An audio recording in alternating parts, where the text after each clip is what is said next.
made some progress. We have part of our building in there.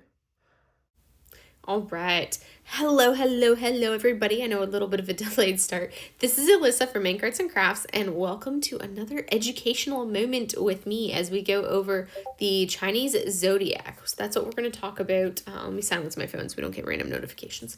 But that's what we're going to talk about today. We're going to talk a little bit about the Chinese Zodiac and go a little more in depth on it. I know I talked a little bit about it last time. Also, Mochi is trying to assist me, so if I have to tell her to stop and move and all of that, it's because she's decided that she must be a part of everything right now. So the Chinese Zodiac, that's basically, it's the way that the Chinese calendar was created, where it assigns an animal and certain attributes for each animal to a specific year, and then it repeats in a 12-year, which is called a duodenary cycle.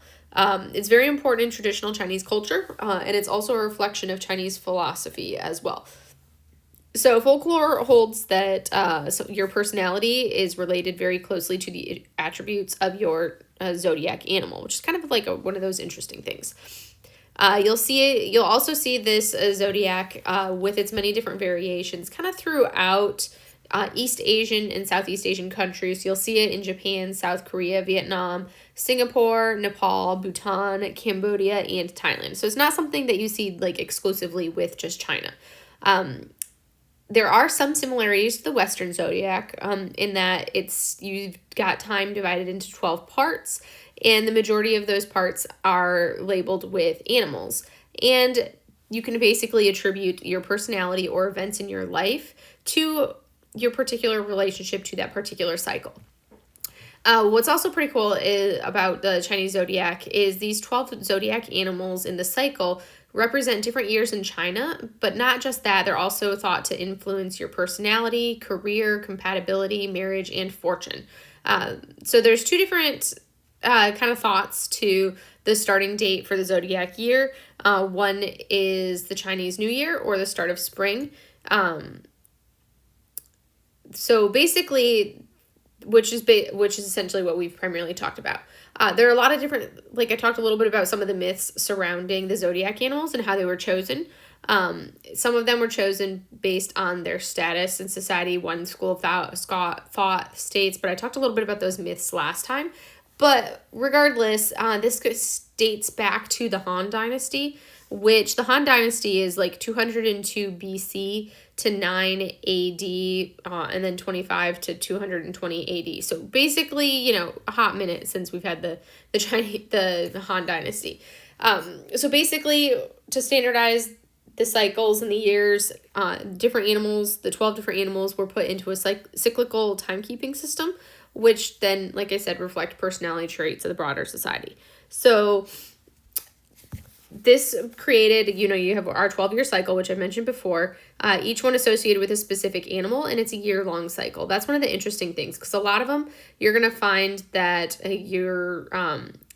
like the Western zodiac is months, so it's basically you have 12 months in a year, whereas the Chinese zodiac, it's a year for each animal, so 12 years to that basic cycle. And I talked a little bit about how they're tied with the different elements, so it's basically a 60-year cycle total. With our animals, our rat, ox, tiger, rabbit, dragon, snake, horse, goat, monkey, rooster, dog, and pig. And we talked a little bit about the Jade Emperor and that the legend with the Jade Emperor and the race, with the winner of the race being the rat. So that's the first year, the 12-year cycle, and so on. We're currently in year 7 of the 12-year cycle with the horse. There was also one of them where, I'm not gonna go into that one. That one's basically a confusing school of thought. But we're gonna move down a little bit, and we're gonna talk, basically every zodiac animal and every person is slated to have a role to play in society, and it kind of conforms a lot to the Confucian beliefs of society. So going back to Confucius and the thoughts surrounding him in that school of thought. And some of those Confucian beliefs still persist in parts of of East and Southeast Asia today, which you'll see it kind of side by side with some of the more modern social views. Same thing with the Zodiac. You'll see it side by side with some of the more modern thoughts.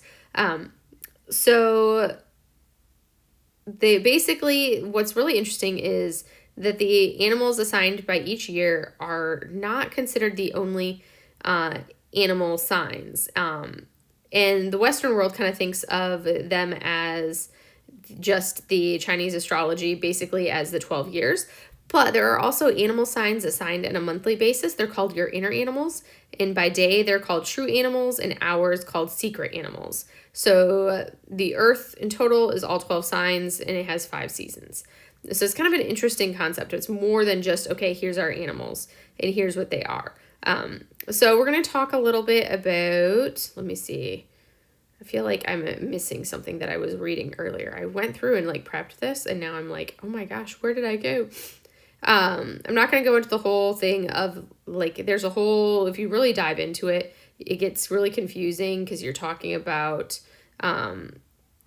earthly branches, 4 pillars, all of this. And it's a very, very convoluted system. So definitely if you're interested in it, look more into it because it's very interesting just in general. I talked a little bit about the Great Race. And the Jade Emperor's decree that the animals would be named in the order that they reached him, and they had to cross a river to do that. So there's a really cool, to be able to actually read the legend is really cool. Some say that the cat drowns at the end. Some say, and that's why cats hate water. Also, there's the cat versus the rat. That's another one. So there's a lot of variations when we talk about the legends and the mythology about it. Also, you'll find that these zodiac signs are used by cultures other than China. So you'll see them on the Korean New Year and Japanese New Year's cards and stamps. You'll also see, even in the U.S. and several other countries, we use a year of the whatever year it is postage stamp to honor the Chinese zodiac. It's also seen in a lot of commercial culture. So the Chinese New Year market is a very, very lucrative market when we talk about it. You'll have crafts, toys, books, accessories, paintings, lunar coins, zodiac animals, and you'll see that these will vary throughout the world as well. So you'll have different ones in different areas, which is kind of crazy when you think about the details and the depth of it. And the Korean zodiac, like I've mentioned briefly before, has the sheep instead of the goat. And, in China, the word that originates from could be goat antelope. The Japanese zodiac has the sheep instead of the goat and the wild boar instead of the pig. And that's something that since 1873, the Japanese have celebrated the Japanese New Year on the 1st of January in accordance with the Gregorian calendar, which is what we tend to use in the Western world as the Gregorian calendar that starts on 1 January. The Filipino zodiac has the ram / sheep instead of the goat. And a lot of it stems to the loan word that the different animal kind of originates from when the language is translated. Vietnamese zodiac has the second animal being a water buffalo instead of the ox, and the fourth animal being the cat instead of the rabbit. So that's another interesting thing. The Cambodian zodiac is identical to that of the Chinese zodiac, but you find that the dragon is interchangeable with the naga, which is basically a sea snake type of, almost like a dragon, but it's more of like a snake thing than an actual dragon. What's really, the sheep and goat are also interchangeable. So most of these countries, it seems like sheep and goat can be interchanged and counted one versus the other. The Cambodian New Year is celebrated in April, unlike China, where in most of the rest of the world, where it's January or February. We'll also see the Cham zodiac. I don't know which that one is. The Cham zodiac is, the Cham people from Vietnam. So a ethnic group within the Vietnamese overarching infrastructure. They use the same order as the Chinese zodiac, but they use the monkey and replace it with the turtle. So there's a turtle in that particular zodiac. The Malay zodiac uses a rabbit replaces the rabbit with the mouse deer and the pig with the tortoise. The dragon is again associated with the naga. But it's also sometimes called big snake. And the snake sign is called second snake. So that's kind of interesting because a naga is kind of like a big snake, basically. So it's like they would have a snake and a naga, which is also a snake. Interesting. The Thai zodiac also uses naga in place of the dragon, and it begins not during the Chinese New Year, but on either the first day of the 5th month in the Thai lunar calendar or during the Songkran New Year festival. So usually celebrated the 13th to the 15th of April. And if you've ever, so it's kind of interesting that in Thailand, you could actually potentially celebrate the New Year 3 times. January 1st, the Chinese New Year, and then Songkran as well. So it's really interesting seeing that. And one of the kingdoms in northern Thailand replaces the pig with the elephant. Modern Thai have gone back to using the pig, but it still retains the actual word for elephant in the zodiac, which is kind of interesting. The Grung zodiac in Nepal uses a cow instead of an ox, cat instead of a rabbit, eagle instead of dragon. That's interesting. A bird instead of a rooster, and deer instead of a pig. I think a lot of it stems from the animals that you'll see in those countries. The Bulgar calendar, used from the 2nd century, it's basically has a 60-year cycle of 12 animal named year groups. You'll see the Mongol calendar, the mouse, the ox, leopard, hare, crocodile, serpent, horse, sheep, monkey, hen, dog, and hog. So it's really interesting. Tibetan calendar replaces the rooster with a bird. Some Turkish people and Khazars will replace some of the animals in the zodiac with more of the local fauna. So the leopard instead of a tiger, fish or crocodile instead of the dragon, a hedgehog instead of a monkey, elephant instead of pig, and camel instead of a rat or a mouse. So there's so many different countries that will incorporate these zodiac animals, as you can see from this massive list I'm reading through. The Persian version was brought by the Mongols during the Middle Ages, and basically the word for dragon, the Mongol word for dragon, was translated, and basically the meaning of it was water beast, and can refer to any dangerous aquatic animal, both mythical or real, like a crocodile, hippo, shark, sea serpent, etc. Now it's almost exclusively used to mean whale. So in the Persian variant, you'll see a whale instead of that dragon. So very interesting. And then we've got the Kazakh version, which replaces the dragon with a snail. That's an interesting replacement. Again, the tiger is replaced with a leopard. The Kyrgyz version has dragon, monkey, and tiger replaced with different ones. And you'll have, and then the other ones are normal. Turkish version, the animals are the same, minus the tiger being replaced with a leopard, dragon with a fish, and goat with a sheep. So it's very cool seeing those differences. And some of the animals that we know with our English words were different when you looked at them in their ancient Chinese terminology. So like rat can be translated as a mouse, and most commonly we see it as rat in English. Ox is technically a castrated bull, but also is interchangeable with other terms relating to cattle. So like a bull, a cow, buffalo. Rabbit is also known as hare. And the snake can be a serpent. Same thing to me. You've got goat, which can be translated to be a sheep. Ram, ewe. Rooster could also just be chicken or a hen. So it's very interesting seeing those differences as we kind of go through our differences with the zodiac animals. So yeah, I've always find it fascinating looking at that. We're going to kind of go through a little bit of let me see what time we have. But we're going to kind of see about, I hate pop-ups. Those are so annoying. We're going to see, okay, I already talked about where the zodiac came from. The cycle for this year's cycle started over again in 2020, which was the year of the rat. So in this cycle will conclude in 2031 with the pig, which is kind of a cool thing seeing it. So the rat is considered a clever opportunist. So these people are quick-witted, resourceful, and adaptable. If thinking about it, the rat won the race. So they tend to be charming, sociable, good at spotting opportunities others can miss. The ox is the dependable worker.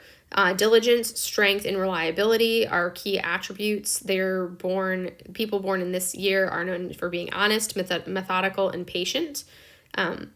They'll stick with a difficult task until it's done right, even if it takes forever to do. They value stability and tradition. So those are kind of the cool things. The tiger is the brave leader. They're confident, competitive, and natural leaders. They represent courage and power, and people born to this sign tend to be charismatic risk takers. They jump into challenges headfirst and inspire others to follow. The rabbit is the gentle diplomat. I'm a rabbit. They're associated with elegance, kindness, and sensitivity. They tend to be artistic, compassionate, and good at avoiding conflict. I would say that is like totally spot on for me. For the artistic, good at avoiding conflict. I can fake empathy and being compassionate. The dragon is the only mythical creature in the 12 zodiac animals, and it's the luckiest one. They're ambitious, charismatic, confident to the point of arrogance. They dream big. The snake is a wise strategist. So in Chinese culture, the snake represents wisdom, intuition, and sophistication.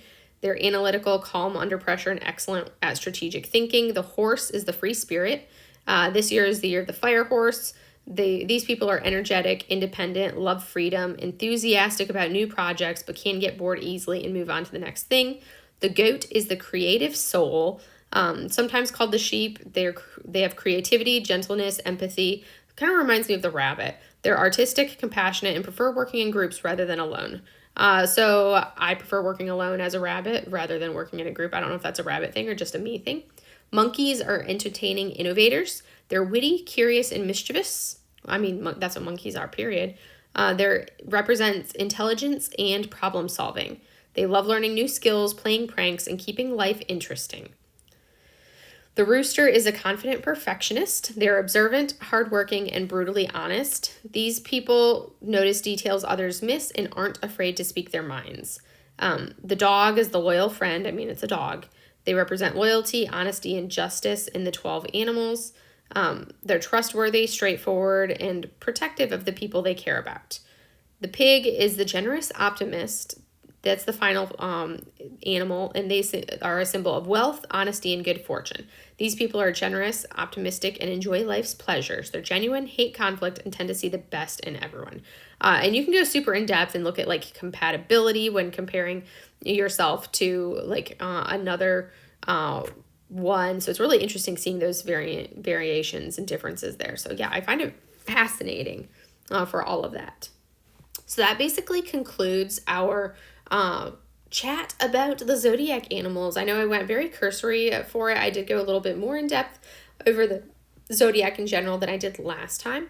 So yeah, that's basically what I had for this one. And now we can like take a look at the finish of this book nook. So it only took me like literally the entire day basically. I have not even gotten a chance to diamond paint today, but I have successfully completed our Falling Sakura little book nook, which is the first one I've ever done. I do not have batteries, so I can't turn on the light down here to verify that it actually works, but my glue is still wet right there.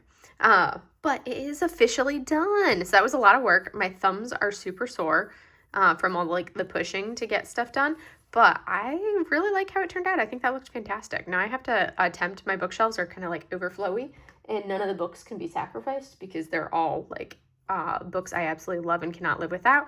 So I have to figure out where I'm going to put this because it needs to be displayed. It's so cool. And look at that. You got the Falling Sakura stories and books. Then on this side, so not bad for my first one. I did not actually break any pieces. You can see this right here. It would not go in. So it's kind of like the other sections did go in. So we're calling those ones good for it. But yeah, it has the pieces that just don't like to push down. But they're in it everywhere else except for like that one spot. It's not all the way in. But anyways, it is officially done. Has lights in it. There's a light behind the moon. There's a light in like that top, like in the, like behind the cherry blossom in the back right aspect. And there's like a light strip that's going to shine up underneath the floor as well. But we are officially done with that. So yay. So now we can kind of like move on to our next order of business. So I hope you guys enjoyed like this, trying to like watch me work on this in the time lapse. Definitely took a whole lot longer than the time lapse showcased, but yes, it is good to be done.